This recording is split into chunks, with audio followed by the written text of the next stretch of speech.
नमस्कार। Value investing course के इस थर्ड एपिसोड में आपका स्वागत है। तो हम बात कर रहे हैं उन कंपनीज की जिनके एसेट्स उनके मार्केट कैपिटलाइजेशन से ज़्यादा है। और ऐसी एक एग्जांपल है लील इलेक्ट्रिकल्स। अगर लील इलेक्ट्रिकल्स के 2017 के फाइनेंशियल्स देखे जाए तो वो काफ़ी स्ट्रॉन्ग थे। कंपनी की बैलेंस शीट स्ट्रॉन्ग थी, कंपनी अच्छा खासा प्रॉफिट भी कमा रही थी। इसी बीच 2017 में लील ने अपना बिजनेस लॉयड इलेक्ट्रिक हैवेल्स को 1600 करोड़ में बेच दिया। जब ये ट्रांजैक्शन हुआ तब लील का मार्केट कैपिटलाइजेशन 1000 करोड़ था, जबकि ये डील 1600 करोड़ की थी। यानी लील के हैवेल के साथ जो डील चल रही थी उससे मिलने वाला पैसा ही लील के मार्केट कैपिटलाइजेशन से ज्यादा था।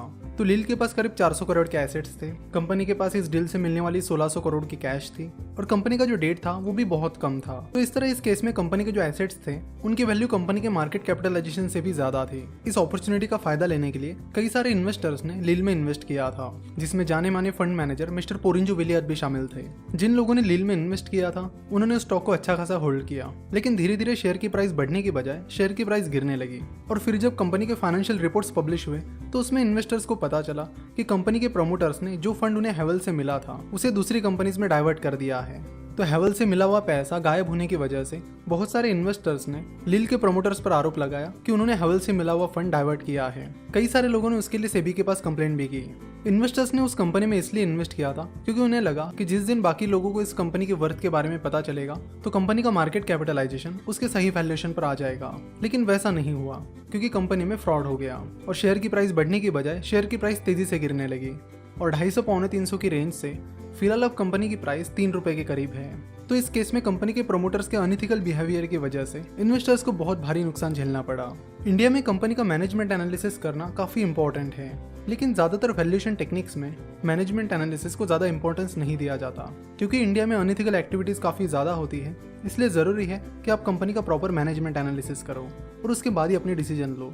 बस कंपनी अंडर वैल्यूड है या कंपनी की फ्यूचर ग्रोथ अच्छी है, इससे काम नहीं चलेगा। लील के इस केस में सब कुछ ठीक चल रहा था, कंपनी का बिजनेस अच्छे से परफॉर्म कर रहा था, कंपनी के पास अच्छे खासे एसेट्स थे, कंपनी को हैवेल्स की डील से अच्छा खासा पैसा भी मिला था। लेकिन इन सब चीजों के बावजूद प्रमोटर्स के अनइथिकल बिहेवियर की वजह से कंपनी को और इन्वेस्टर्स दोनों को काफी नुकसान झेलना पड़ा। सो जब भी आप किसी कंपनी के हिडन एसेट्स ढूंढोगे तो साथ में मैनेजमेंट एनालिसिस पर भी ध्यान देना कि उस कंपनी का मैनेजमेंट कैसा है, उनका बिहेवियर एथिकल है या फिर अनइथिकल है। वैल्यूएशन की जितनी भी मेथड्स हैं उनमें वैल्यूएशन के लिए क्वांटिटेटिव एनालिसिस पर फोकस किया जाता है, यानी फाइनेंशियल स्टेटमेंट्स पर फोकस किया जाता है। इसलिए अगर आपको कोई अंडर वैल्यूड कंपनी भी मिलती है जिसकी फंडामेंटल काफ़ी स्ट्रॉन्ग है तो उसका आप मैनेजमेंट एनालिसिस करिए और उसके बाद डिसीजन लीजिए। बेहतर होगा कि सबसे पहले आप मैनेजमेंट एनालिसिस से ही शुरुआत करो। तो इस हिडन एसेट्स को ढूंढने की स्ट्रेटेजी पर आप जरूर काम कीजिए और ऐसी कंपनीज को ढूंढिए जिनका बहुत सारा हिडन एसेट है और साथ ही कंपनी के फंडामेंटल्स और कंपनी का मैनेजमेंट भी अच्छा है। इस हिडन एसेट की स्ट्रेटेजी के बाद अब हम बात करते हैं कि वैल्यूएशन के और भी जो स्ट्रेटेजीज हैं उनके बारे में। तो मेनली वैल्यूएशन के कुछ इस तरह के टाइप्स हैं: asset based valuation, comparable company analysis method और DCF, that is discounted cash flow method. तो इन सब में सबसे पॉपुलर मेथड जो है वो है DCF, जिसे हम आगे इसी सीरीज में कवर करेंगे। तो फिलहाल हम देखते हैं asset based valuation method. Asset based valuation method completely balance sheet पर डिपेंड होती है।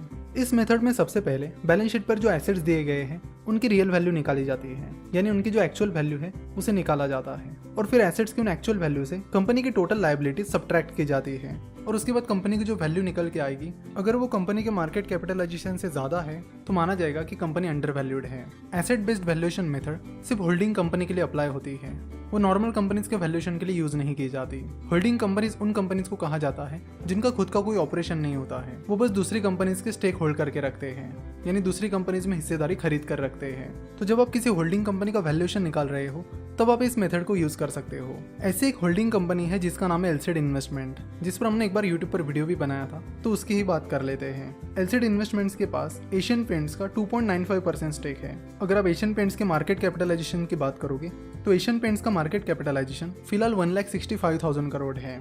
तो एलसीड इन्वेस्टमेंट के पास एशियन पेंट का 2.95% स्टेक है और 1,65,000 करोड़ का 2.95% आता है करीब 4,800 करोड़। यानी एलसीड इन्वेस्टमेंट के पास जो एशियन पेंट का स्टेक है उसकी वैल्यू फिलहाल 4,800 करोड़ रुपए है। अगर आप एलसीड इन्वेस्टमेंट की बैलेंस शीट चेक करते हो और वहाँ पर नॉन करंट इन्वेस्टमेंट चेक करते हो तो आपको पता चलेगा कि नॉन करंट इन्वेस्टमेंट की वैल्यू बैलेंस शीट पर 294 करोड़ रुपए है, जबकि उस इन्वेस्टमेंट की एक्चुअल वैल्यू उससे काफी ज्यादा है। एशियन पेंट्स के अलावा भी एलसीडी इन्वेस्टमेंट ने कई सारी इन्वेस्टमेंट करके रखी है। तो यहाँ पर बैलेंस शीट पर दिखने वाले एसेट की वैल्यू एक्चुअल एसेट से काफी कम है। तो एलसीडी इन्वेस्टमेंट की बैलेंस शीट पर आप देख सकते हो कि उसके टोटल एसेट्स की वैल्यू 296 करोड़ है। तो अगर हम उसमें एलसीडी इन्वेस्टमेंट की जो नॉन करंट इन्वेस्टमेंट है उसकी एक्चुअल वैल्यू जोड़ते हैं, यानी एलसीडी इन्वेस्टमेंट की नॉन करंट इन्वेस्टमेंट 294 करोड़ की बजाय 4800 करोड़ पकड़ते हैं, तो एलसीडी इन्वेस्टमेंट के टोटल एसेट्स हो जाएंगे 4802 करोड़। और उसमें से अगर हम एलसीडी इन्वेस्टमेंट की सारी लायबिलिटीज सब्ट्रैक्ट करते हैं जो कि 300 करोड़ के करीब है, तो हमें फाइनल फिगर जो मिलेगी वो 4500 करोड़ मिलेगी। और अगर आप एलसीडी इन्वेस्टमेंट का मार्केट कैपिटलाइजेशन देखोगे तो वो सिर्फ 14 लाख रुपीज है, जिससे हमें ये पता चलता है कि एलसीडी इन्वेस्टमेंट के जो एक्चुअल एसेट्स हैं उनकी वैल्यू एलसीडी इन्वेस्टमेंट के मार्केट कैपिटलाइजेशन से काफी ज्यादा है, जिससे हमें पता चलता है कि एलसीडी इन्वेस्टमेंट एक काफी अंडर वैल्यूड स्टॉक है।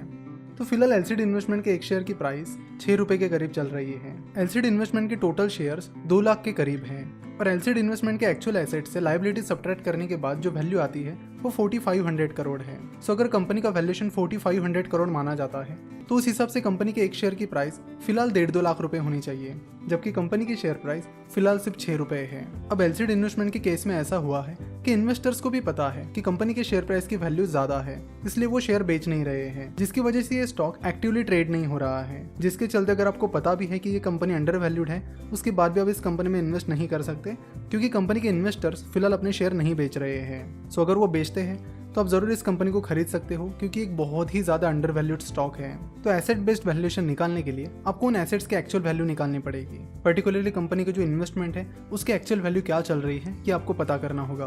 तो ये जो एसेट बेस्ड वैल्यूएशन मेथड है वो आप नॉर्मली किसी भी कंपनी पर अप्लाई नहीं कर सकते। अब नॉर्मली किसी भी कंपनी का वैल्यूएशन इस मेथड से निकालोगे तो वो गलत वैल्यूएशन रहेगा, क्योंकि जब भी आप किसी कंपनी का वैल्यूएशन निकालते हो तो आपको कंपनी के अदर फैक्टर्स जैसे कि प्रॉफिटेबिलिटी, कंपनी की फ्यूचर ग्रोथ, फ्यूचर परफॉर्मेंस, इन जैसे फैक्टर्स को भी अकाउंट करना होता है, जबकि ये सारी चीजें इस मेथड में नहीं होती है। एसेट बेस्ड वैल्यूएशन मेथड पर सिर्फ बैलेंस शीट पर फोकस किया जाता है, इसलिए ये मेथड सिर्फ उन कंपनीज का वैल्यूएशन निकालने के लिए की जाती है जो होल्डिंग कंपनी है। आशा करता हूँ कि आपको एसेट बेस्ड वैल्यूएशन अच्छे से समझ में आया होगा। नेक्स्ट लेक्चर में हम वैल्यूएशन के कुछ अलग मेथड्स के बारे में बात करेंगे, साथ ही हम ये भी देखेंगे कि उस वैल्यूएशन टेक्निक को किन कंपनीज पर अप्लाई किया जाता है। ऐसे ही धीरे धीरे करके अलग अलग टाइप्स की जो कंपनीज हैं उनका वैल्यूएशन हम अलग अलग टाइप्स के वैल्यूएशन मेथड से निकालेंगे, जिनकी मदद से आप अंडर वैल्यूड कंपनीज को ढूंढ सकते हो। देखो, वैल्यूएशन की कोई भी मेथड है उसका पूरा फोकस फाइनेंशियल स्टेटमेंट्स पर होता है, जैसे कि balance sheet, cash flow statement और प्रॉफिट एंड लॉस स्टेटमेंट। इन तीनों भी फाइनेंशियल स्टेटमेंट्स का एनालिसिस हमने फंडामेंटल एनालिसिस के कोर्स में समझाया है। साथ ही इनके कुछ वीडियोस हमने यूट्यूब पर भी अपलोड किए हैं। तो वैल्यूएशन अच्छे से समझने के लिए आप यूट्यूब पर हमारे जो फाइनेंशियल स्टेटमेंट के वीडियो है वो जरूर देख लीजिए। वीडियो देखने के लिए और हमारे साथ जुड़े रहने के लिए आपका बहुत बहुत धन्यवाद।